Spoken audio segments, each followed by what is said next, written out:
This is a short history of how roads came into being in the United States. Please remember to subscribe and hit the like button for all the new videos. In the beginning, most of the old roads were nothing more than dirt from wagons and horses going down the same path over and over again.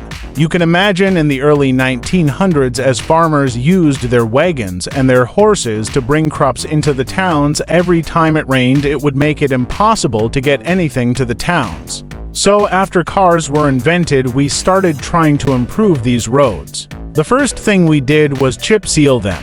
The chip seal was nothing more than tar that was laid down, that then on top of that they would take small stones and they would basically chips of stones and they would coat it.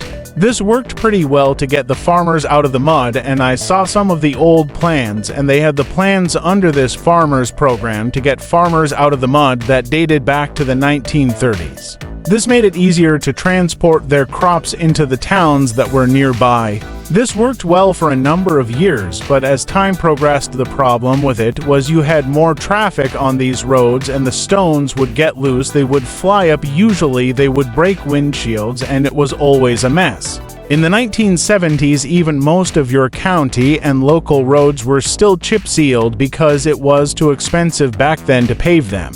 Today, most of your roads are paved with asphalt. Now, even back in the 1990s, we would still chip seal a lot of the shoulders of the roads, but when trucks or cars would hit the chip seal, the idea was it would wake the people up, but still the stones would fly up and it would break windshields. This sometimes leads to accidents. We don't chip seal anymore. What they do instead, they lay down the asphalt and they have a machine that cuts grooves into the shoulder, so when you hit it makes a lot of noise to try to wake a driver up in case they run over the shoulder of the road and he's about to have a car wreck. Most of your roads were really impractical back even in the 1960s. This was the start of the interstate system, and Eisenhower started the interstate system because he saw the Autobahn in Germany during World War II and he fell in love with it. So while he was president, he called up and asked how long would it take me to get the military from, say, Washington, D.C. to LA, and he thought it would be 5 or 6 weeks. He soon found out that it would take more like 6 months, and a lot of the military equipment couldn't even be moved because the roads back then were too steep or the bridges couldn't hold the loads, and so the ammunition would explode, and it wasn't practical to even ship.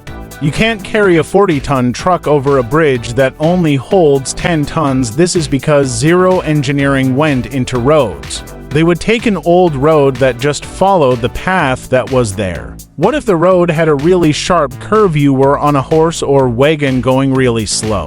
Nothing happened, but a car going 50 miles per hour will wreck. This is when he started getting Congress to fund the interstate system, and it was strictly for the military, it wasn't for commerce at all. If you ever travel an interstate, you notice that it is lined with fences in most places.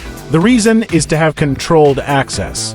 If a war breaks, the National Guard will be called out, block the access at every intersection the system so only the military can use it. They found out later on was a big boom for the United States. So today we have an interstate system that runs between all major cities. It was not designed for today's traffic. That's the reason we keep expanding the interstates out and with the money that we have.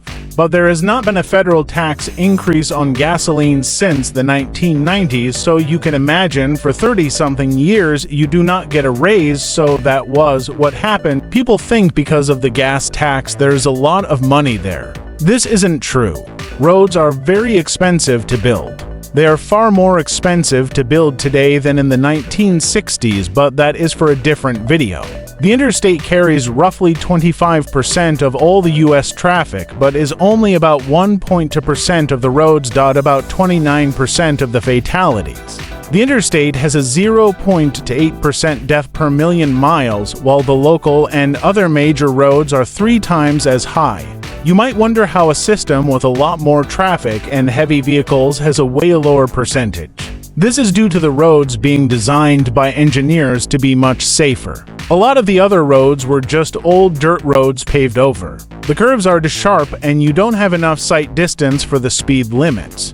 I know you could lower the speed limit, but who will follow a 30-mile speed limit on a 4-lane highway? The old roads need to be designed to follow the interstate guidelines, but it is very expensive.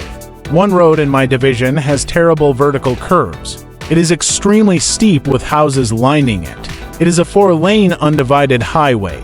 We would have liked to fix it, but the cost was over $20 million.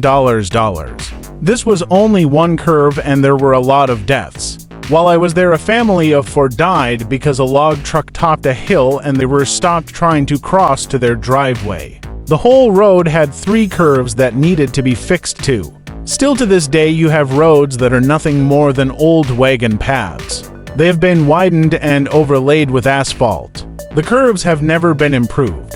We have come a long way with our roads, but still we have a lot further to go. With more people, increased commerce, and traffic, a lot more needs to be done. Thanks for watching and remember to subscribe and like the video.